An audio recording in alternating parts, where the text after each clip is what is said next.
¿Qué es la displasia de cadera? Es una alteración del desarrollo normal de la articulación de la cadera en recién nacidos y lactantes. Esta enfermedad ocurre cuando la cabeza del fémur no encaja de manera adecuada en el acetábulo, que es la cavidad de la pelvis donde normalmente debe articularse. Como consecuencia, la cadera se puede encontrar inestable, parcialmente desplazada, completamente luxada. La evaluación comienza desde el nacimiento y debe mantenerse principalmente durante el primer año de vida, especialmente en los primeros 6 meses, porque es el periodo en el que la cadera todavía está en desarrollo, que el tratamiento tiene mayor efectividad. Después de este tiempo, la maniobra clínica pierde sensibilidad.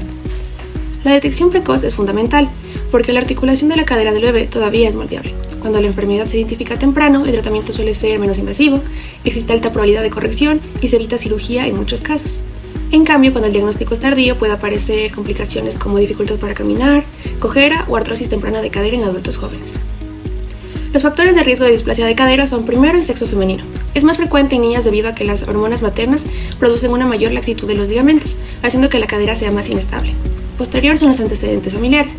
Si presentan padres o hermanos la misma enfermedad, el riesgo aumenta por predisposición genética. Tercero es la presentación podálica, o conocida como presentación de nalgas. Cuando el bebé viene sentado dentro del útero, las caderas reciben mayor presión y pueden desplazarse con más facilidad. El cuarto es el primer embarazo. El útero suele ser mucho más rígido y va a limitar el movimiento fetal, aumentando la presión sobre las caderas. Quinto, el oligohidramnios. La disminución del líquido amniótico reduce el espacio para que el bebé se mueva normalmente dentro del útero.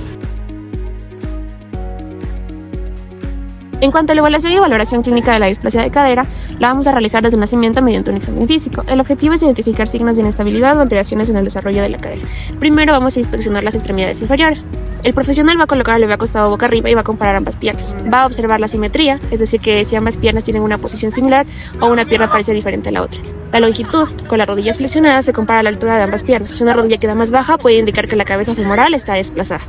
La posición, se observa si las caderas están alineadas y si el bebé mantiene alguna pierna en posición anormal o con menor movilidad. Los pliegues glúteos y femorales. Se comparan los pliegues de la piel en glúteos, ingles y muslos. En una displasia pueden verse más pliegues de un lado, pliegues a diferentes alturas o una simetría entre ambas piernas. La limitación es cuando el examinador supera suavemente las piernas del bebé. Si una cadera no abre igual que la otra o existe una resistencia, puede ser signo de displasia. La maniobra de Barlow. Esta se la realizará a niños recién nacidos y a lactantes para descartar la existencia de la displasia de cadera congénita. Para la maniobra de Barlow necesitaremos a nuestro niño en la posición de cúbito dorsal. Con una mano sostendremos firmemente la cadera, mientras que con la otra flexionaremos la rodilla a 90 grados, teniendo en cuenta que nuestro dedo índice y medio deberán estar a nivel de trocánter, mientras que nuestro pulgar deberá estar en la cara interna de los muslos. Realizaremos la aducción de la cadera manteniendo una presión sobre la rodilla hacia abajo. Si la cadera es luxable, se escuchará un chasquido, mostrándonos la salida de la cabeza femoral del acetábulo, lo que nos indicará un positivo a la displasia congénita de cadera. La maniobra de Ortolani es una prueba clínica esencial en la evaluación neonatal para la detección temprana de la displasia de desarrollo de cadera. Su objetivo principal es identificar si una cadera que se encuentra luxada es capaz de reducirse, es decir, de volver a su posición correcta dentro del acetábulo. Esta técnica debe realizarse de forma sistemática en todos los recién nacidos durante las primeras revisiones, ya que un diagnóstico oportuno evita complicaciones funcionales graves y cirugías futuras. Es fundamental no confundir esta prueba con la maniobra de Barlow. Mientras que Barlow es una maniobra de provocación que intenta luxar una cadera inestable, Ortolani es una maniobra de reducción.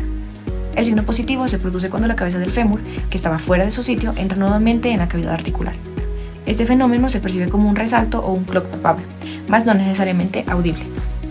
Para realizar la técnica correctamente, el paciente debe estar en un decúbito supino, relajado y sobre una superficie firme. El examinador debe flexionar las caderas y las rodillas del lactante a 90 grados. La sujeción es la clave del éxito. El pulgar del médico se coloca en la cara interna del muslo sobre el área de los aductores, mientras que el dedo medio e índice se sitúan sobre el trocánter mayor, en la cara lateral del fémur. El movimiento consiste en realizar una abducción suave y progresiva de la cadera, abriendo los muslos hacia la mesa de la exploración. Al mismo tiempo se ejerce una presión hacia arriba con los dedos situados en el trocánter mayor. Si la cadera está luxada pero es reducible, la cabeza femoral saltará sobre el reborde acetabular para encontrar la cavidad, generando el signo característico.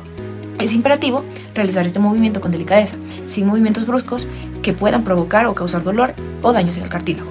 La validez de esta maniobra es máxima durante los primeros 2 meses de vida. A partir del tercer mes, la sensibilidad de Ortolani disminuye significativamente debido a que los tejidos se vuelven más rígidos y pueden aparecer otras contracturas en los músculos abductores. En lactantes mayores, el signo de sospecha más fiable debe de ser el resalto y pasa a ser la limitación de la abducción de la cadera. Un resultado positivo en la maniobra de Ortolani obliga al clínico a solicitar estudios de imagen para confirmar el grado de displasia. En menores de 4 meses, la ecografía es el estudio de elección debido a que la cabeza del fémur aún es cartilaginosa y no se observan radiografías. la detección precoz mediante esta técnica manual sigue siendo la herramienta más costo efectiva para asegurar una salud articular óptima en el desarrollo del niño. La prueba de Trendelenburg. La prueba de Trendelenburg es una maniobra clínica que nos permite evaluar los músculos aductores de la cadera, como son el músculo glúteo medio y el glúteo menor. En este caso, igual, esta prueba nos permite evaluar la articulación coxofemoral. Por otro lado, esta prueba también nos permite identificar lo que son displasias de cadera, que es en lo que nos vamos a enfocar en este video. También nos permite identificar luxaciones de cadera, la debilidad del músculo glúteo medio, entre otros. Esta prueba se realiza en pacientes que ya pueden realizar la bipedestación y la marcha, es decir, que pueden ponerse de pie y pueden caminar. Por lo general, entonces, esta prueba se lo realiza a niños desde 1 año de edad en adelante. Ahora, para realizar esta prueba, vamos a pedirle al paciente que se ponga en bipedestación, es decir, que se encuentre de pie. Para visualizar de mejor manera, voy a pedir al paciente que se dé la vuelta. Y vamos a pedir al paciente que eleve una extremidad. Como podemos observar, nosotros debemos ver desde un plano frontal y pues podemos observar que no hay ninguna desviación de la cadera y se encuentra totalmente recto. Eso da a una prueba negativa. Por otro lado, cuando observamos un descenso de la pelvis hacia el lado contralateral de la pierna de apoyo, deducimos que es una prueba positiva. Al ser la prueba positiva, debemos realizar lo que son estudios complementarios y también estudios de imagen, como son radiografías de cadera y en algunos casos pues también ecografías. Hoy voy a explicar una técnica clínica muy utilizada en pediatría, la maniobra o signo de Galeazzi, utilizada para detectar alteraciones en la cadera del bebé.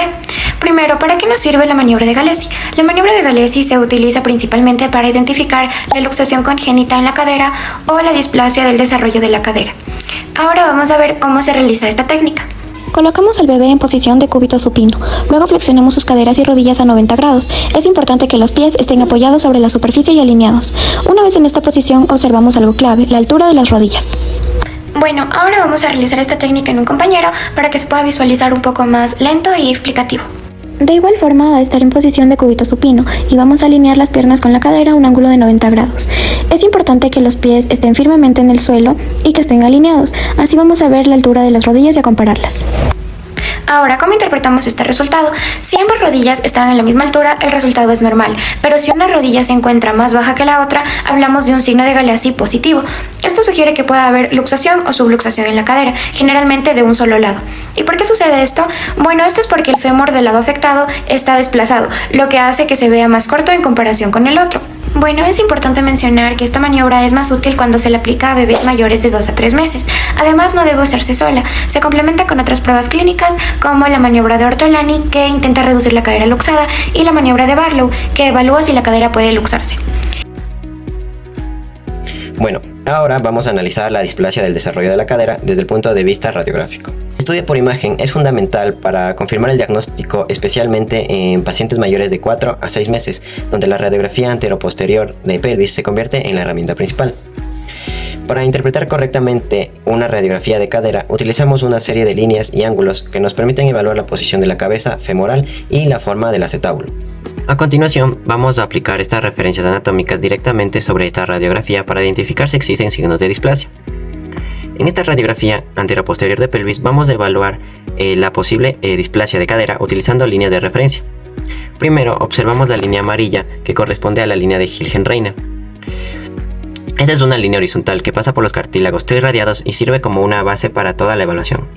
Ahora vemos las líneas rojas verticales, que representan la línea de Perkins. Estas son perpendiculares a la línea de Hilgen-Reiner y pasan por el borde lateral del acetábulo. Al cruzar estas líneas, se forman 4 cuadrantes en cada cadera. En condiciones normales, la cabeza del fémur debería ubicarse en el cuadrante inferomedial. Sin embargo, en esta imagen podemos observar especialmente del lado derecho que la cabeza femoral está desplazada hacia afuera, es decir, hacia el cuadrante superolateral, lo que sugiere una subluxación o luxación. Ahora analizamos las líneas azules que representan el techo acetabular. Estas nos ayudan a formar el índice acetabular, que es el ángulo entre esta línea inclinada y la línea de Hilgen-Reiner. En esta radiografía, el ángulo parece estar aumentado en el lado derecho, lo que indica que el acetábulo es más plano de lo normal, un hallazgo típico en la displasia de cadera. A continuación observamos la línea punteada verde, que corresponde a la línea de Shenton. Esta debería ser una curva continua y suave, entre el cuello femoral y el foramen obturador. En el lado derecho esta línea está interrumpida, lo cual refuerza la sospecha de desplazamiento de la cabeza femoral. Finalmente, el círculo rosado señala la localización de la cabeza femoral, que no se encuentra en su posición normal dentro del cuadrante inferomedial. En conclusión, esta radiografía muestra signos compatibles con displasia de cadera evidenciadas por desplazamiento de la cabeza femoral, aumento del índice acetabular e interrupción de la línea de Shenton. Finalmente, el tratamiento de la displasia va a depender principalmente de la edad del paciente y de la gravedad de la displasia. Mientras más temprano se detecte, más sencillo y efectivo suele ser el manejo. Como primera opción tenemos el arnés de Pavlik. Este es un tratamiento que se utiliza principalmente en recién nacidos y bebés menores de 6 meses. El arnés mantiene las caderas flexionadas y abiertas para que la cabeza del fémur permanezca dentro del acetábulo y la articulación pueda desarrollarse normalmente. Generalmente se usa durante varias semanas y requiere controles frecuentes. ¿Qué pasa si el arnés no funciona? Si la cadera sigue inestable o el diagnóstico fue tardío, se pasa al siguiente tratamiento, la reducción cerrada y yeso pelvipédico. Se utiliza sobre todo en bebés mayores de 6 meses o cuando falla el arnés. El médico coloca nuevamente la cabeza femoral dentro del acetábulo, bajo anestesia, sin abrir la articulación. Luego se coloca un yeso pelvipédico para mantener la cadera en posición correcta durante varias semanas. Y si tampoco funciona, cuando la luxación es severa o el niño es mayor, puede ser necesaria una cirugía. O la reducción abierta. Consiste en una cirugía donde se corrige directamente la posición de la cadera. En algunos casos también se realiza osteotomatías, que son cortes controlados del hueso para mejorar la alineación y estabilidad de la articulación. Por ello, el seguimiento médico continuo es fundamental para verificar la correcta evolución de la cadera y prevenir complicaciones futuras. En general, un tratamiento oportuno permite evitar secuelas como alteraciones en la marcha, dolor, artrosis temprana, favoreciendo un adecuado desarrollo físico y una mejor calidad de vida del paciente.